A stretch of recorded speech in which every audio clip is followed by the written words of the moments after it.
¿Qué tal, mis queridos amigos? Bienvenidos a un nuevo viaje en el cascarón de nuez. Hace unos días, Elon Musk, que por cierto ha tenido su 12º hijo, no se dirá que no se aplica en lo que predica, con el tema de la despoblación mundial, él está teniendo hijos como si fuera una máquina de producir. Bueno, pues el mismo Elon Musk alertaba, como le gusta hacer él a veces, ya alertó en su día de una escasez de electricidad en el futuro, pero hay una escasez que viene antes, que es algo marciano, y es algo que es tan, entre comillas, básico y tan poco glamuroso como los transformadores de electricidad. Y es que el aumento, el boom de los centros de datos, de los centros de minería, de criptomonedas, e igualmente también de los centros justamente para entrenar inteligencia artificial, están empezando a generar problemas de energía muy serios. ¿Quién nos iba a decir hace escasos 4 o 5 años que en el año 24 íbamos a estar hablando de un problema energético que nadie antes se podía haber planteado porque no tenía ni idea del boom del entrenamiento de la inteligencia artificial? Y es que la realidad y nuestras cabezas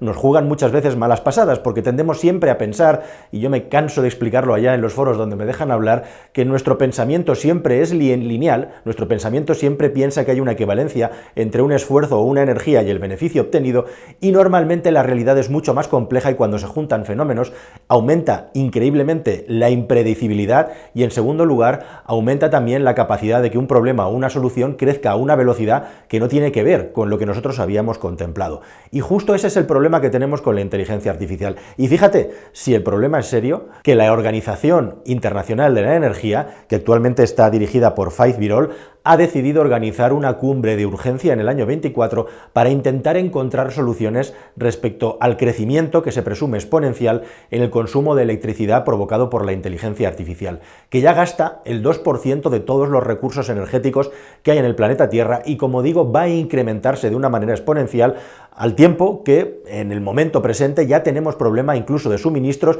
ya no por la parte del suministro de microchips o de chips, sino por la parte de los componentes de hardware para manejar la electricidad en los centros donde se ubican estas máquinas, donde se ubican los datos, porque se están multiplicando por todas partes. Como bien sabréis, si seguís un poco las noticias, España puede ser y va a ser una referencia internacional en la llegada de centros de datos. Está pasando en Madrid, está pasando en Castilla-La Mancha, está pasando en Aragón y probablemente eso lo toquemos en un próximo vídeo. Pero hoy me gustaría hablarte de las cifras y también, como siempre, de las soluciones y no mandar un mensaje exclusivamente pesimista. Las cifras, lo más importante, en el año 22, es decir, hace 2 años, el consumo de energía eléctrica provocada por el entrenamiento de la IA, cuando podríamos decir que estalló para que luego en el año 23 ese estallido llegara a los usuarios finales, en el año 22 fue de 460 teravatios hora de consumo de energía en un año. Para el año 26, 4 años más tarde, se va a más que duplicar y vamos a llegar a los 1000 teravatios hora de consumo energético, lo que es lo mismo un petavatio hora,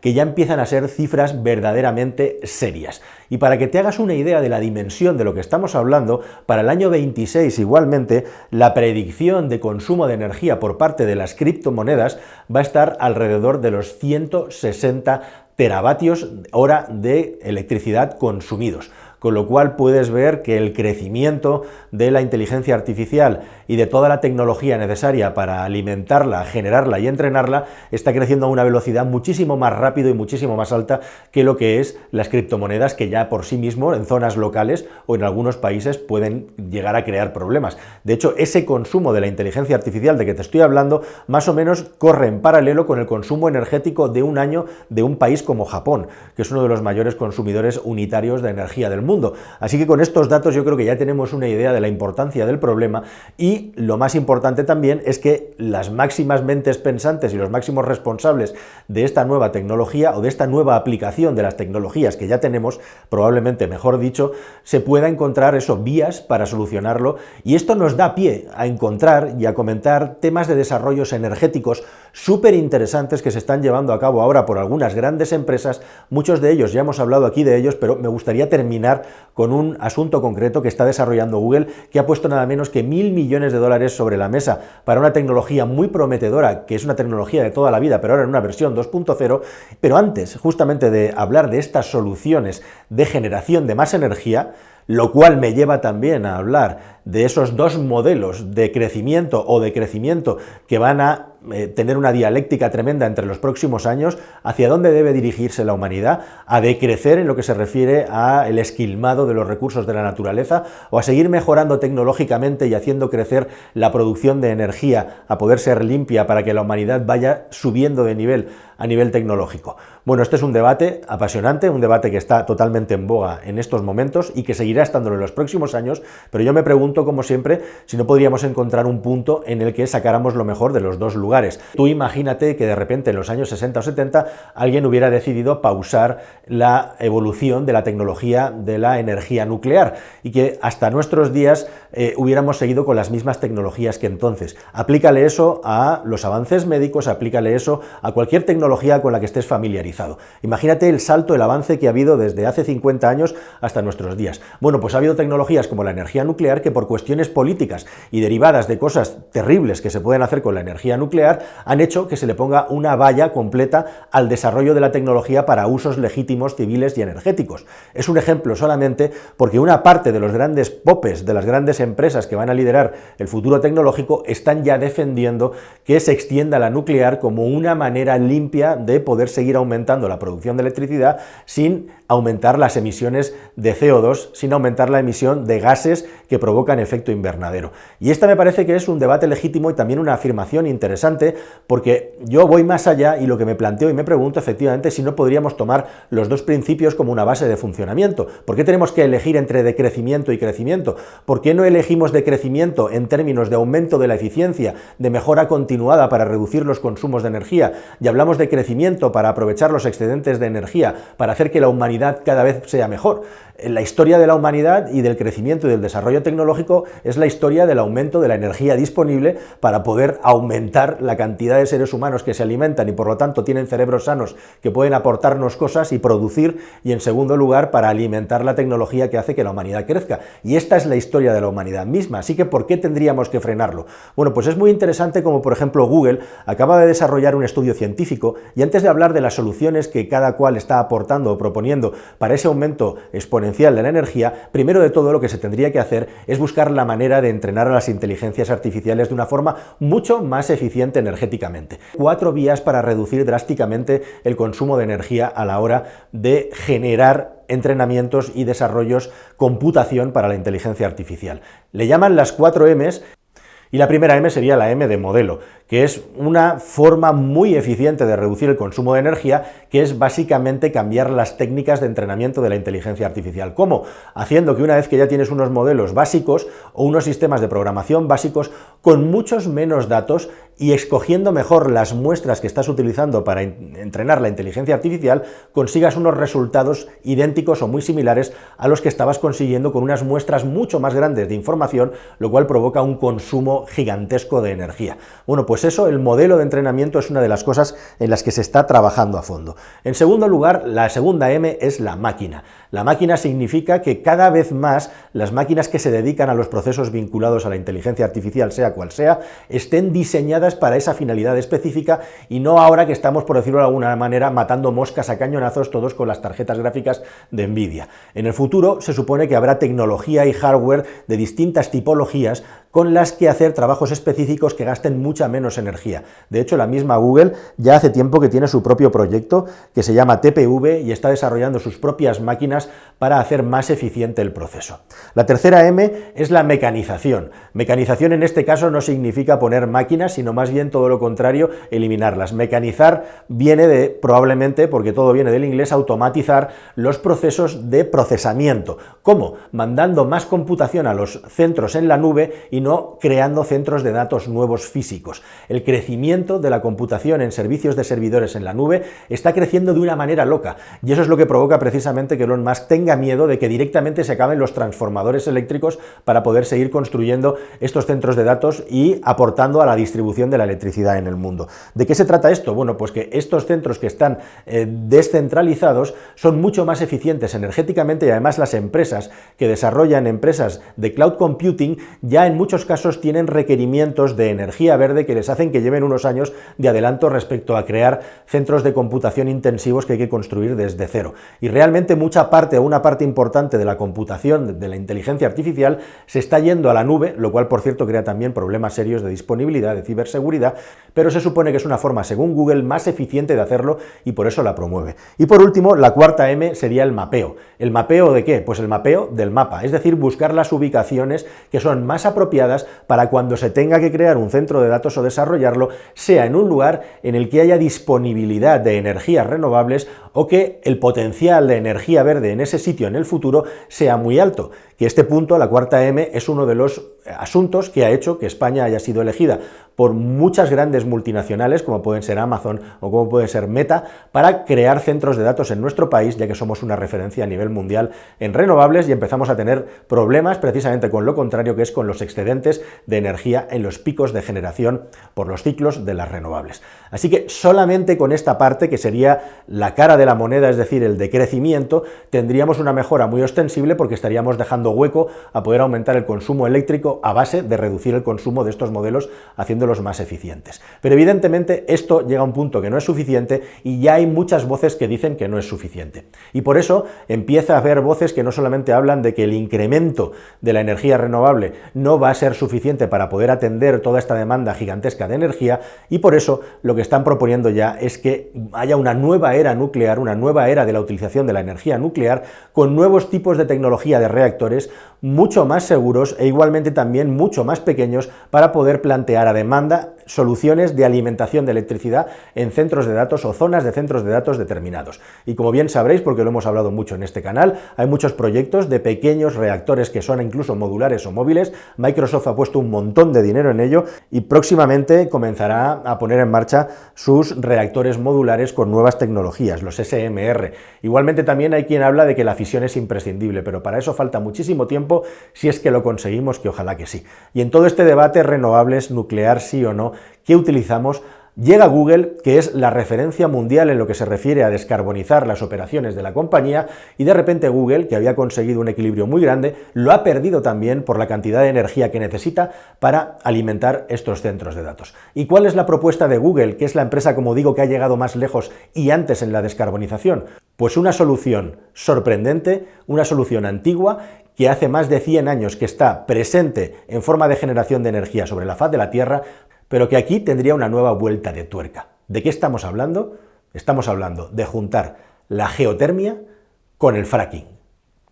Bueno, cuando hablamos de fracking saltan todas las alarmas. Como sabéis, el fracking, por ejemplo, es lo que ha hecho a Estados Unidos un líder mundial en la producción de energía, entre otras cosas, gracias a que han podido extraer en mucha mayor cantidad tanto el petróleo como el gas natural, y eso ha hecho que ahora se lo compremos a borbotones después de enfadarnos con los vecinos del este. Y lo que tiene ahora también Estados Unidos por delante es la misión de liderar una nueva tecnología de extracción de energía de debajo de tierra que además utilice la técnica del fracking. El fracking, como sabéis, consiste en inyectar a altísimas presiones agua, una serie de productos químicos que van vinculados con el agua y esa arena para fracturar las rocas e ir creando unos canales que se generan artificialmente, unas tuberías a través de esas zonas de presión por las que mana el gas o el petróleo hasta la fecha. Es una técnica, lógicamente, muy invasiva, pero sobre todo muy perjudicial para el medio ambiente porque requiere de inmensas cantidades de agua para su funcionamiento, pero sobre todo porque inyecta grandes cantidades de productos químicos, antibacterias y toda suerte de productos para tener en funcionamiento y limpio los conductos, lo cual acaba calando en el subsuelo y acaba provocando que en muchos casos a la redonda no se pueda utilizar el agua e incluso que los propios terrenos queden inertes por culpa de toda esta actividad. Bueno, eso es lo que está impulsando en buena medida la economía de Estados Unidos y Canadá ahora mismo, con un precio medioambiental más o menos alto, pero que desde luego es muy potente. ¿Y por qué Google ahora apuesta por la geotermia? Bueno, como digo, la geotermia es una técnica de extracción de energía que viene de muy lejos, es una técnica de extracción de energía 100% natural, que extrae la propia energía que hay del núcleo de la Tierra y que está a muy poca distancia debajo del subsuelo. Es una tecnología de la que ya te hemos hablado en el canal con algunos proyectos de tuberías ultrafinas con un nuevo sistema de perforado súper interesante. No te preocupes, al final del vídeo tienes el recurso para que te lo puedas ver enterito, pero como digo, la geotermia tiene el problema principal precisamente consciente de que hasta la fecha la vinculación entre la energía extraíble y los costes de llegar a donde está el calor y toda la infraestructura eran bastante costosos, y depende mucho del lugar donde elijas extraer la energía. Por ejemplo, es muy interesante la geotermia para alimentar tu hogar con agua caliente, con calor y con frío a través de bombas de calor, gracias a esa energía. Es la más cara también, pero probablemente la más limpia que existe y la más eficiente, y por eso también hay un pequeño boom de la geotermia, y de hecho cada vez es más habitual que haya casas que tengan geotermia. En este caso, la geotermia a lo largo de la historia se ha desarrollado sin ningún tipo de problema, pero de forma limitada, precisamente valga la redundancia por estas limitaciones, y depende mucho también de las fuentes de calor, lo cerca que estén, su coste, ¿no? Por ejemplo, en Islandia, que tienen el calor de debajo de tierra porque viven sobre un volcán, entre comillas, están encima de grandes bolsas de calor provocadas por la actividad que hay en la profundidad de la Tierra, bueno, pues tienen la energía prácticamente en superficie, y eso hace que sea ultra económica y ultra eficiente la extracción, que por cierto es una extracción energética de dos tipos, ya sea con vapor, porque directamente la fuente de calor está muy cerca, o creando unos circuitos de agua que calientan agua para luego traerla y mover turbinas o mover sistemas de bombas de calor para poder generar electricidad, poder generar calor y poder generar frío. ¿Y qué es lo que aporta la técnica del fracking a todo esto? Bueno, pues la técnica del fracking lo que aporta esencialmente es el hecho de poder construir las tuberías que llegan hasta las fuentes de calor de manera ultra eficiente, sacando esas técnicas del petróleo y del gas a la energía caliente de la Tierra y creando sistemas de tuberías en línea recta. Pero es un grandísimo avance tecnológico, ya que permite crear cañerías con mucho más caudal e igualmente reducir los costes de una manera drástica. Así que si tenemos mucho más caudal de agua caliente, entonces tenemos la posibilidad de poder aumentar mucho la producción de energía allá donde nos coloquemos. Y en segundo lugar, igualmente simplificar enormemente la producción de estos sistemas de tuberías, porque hasta la fecha básicamente siempre tenían curvas, y lo más normal es que hubiera un sistema que es como un serpentín para poder acceder al calor, con todo lo que eso comporta de pérdidas de eficiencia e igualmente también de la longitud de las tuberías que se tenían que colocar. ¿Tiene alguna cosa negativa? ¿Tiene algún problema esta tecnología? Bueno, pues todavía hay una cosa buena más que tengo que contarte, y es que por el hecho de estar trabajando para extraer energía del suelo y no estar extrayendo petróleo, y que el petróleo tenga una calidad, aunque sea en crudo, este tipo de fracking no utiliza químicos que son malos con el medio ambiente, ni utiliza solventes o sustancias que pueden acabar creando problemas. Los dos problemas que tiene únicamente esta tecnología que está probando Google a gran escala ya son, primero de todo, uno inherente al fracking, y es que la rotura de la roca provoca que a veces haya filtraciones de agua, y es un agua que se va a perder dentro del circuito, y en segundo lugar, y el más importante lógicamente, es el consumo de agua. En este nuevo tipo de central geotérmica de última generación que ha desarrollado con una empresa que se llama Fervo Energy, cuyo personal clave viene justamente del fracking en los Estados Unidos, del fracking, me refiero por supuesto de los combustibles fósiles. Esta gente ha apostado ahora por la energía limpia y por crear un salto adelante en la tecnología de geotermia, y su aportación original, como digo, es el fracking. ¿Y el problema cuál es? El mismo que tiene el fracking, no solamente las grietas, sino el consumo de agua. De hecho, en la central que ha desarrollado Google se calcula que se consume una media de 2 litros por segundo, lo cual nos viene a dar unas cuantas docenas de millones de litros de agua al año para que esta planta esté funcionando, algo que te tengo que decir que te puede escandalizar, pero que un consumo de millones de litros de agua es algo habitual en cualquier tipo de industria de determinado tamaño, no digamos ya, por ejemplo, la industria papelera. Así que ese sería el único punto, en la necesidad de tener una fuente de agua muy potente, constante, para poder tener en funcionamiento una central de este tipo, cosa que con los aumentos de eficiencia que están trabajando probablemente se podía mejorar. Y por cierto, un detalle, una bola extra antes de terminar y cerrar el vídeo, es el hecho de que muchas empresas se certifican con el catálogo de que están utilizando energías renovables para su consumo energético. Pero esto tiene un truco, y es que precisamente las renovables son intermitentes, con lo cual, si no hay una fuente de respaldo de la energía, por mucho que tú vendas que tu centro de datos o tu empresa consume energía verde, si tu empresa tiene un modelo de negocio en el que está funcionando 24/7, en algunos momentos del día o por la noche o cuando no haga viento, tu empresa no va a ser verde, con lo cual al final esto se acaba quedando en un porcentaje.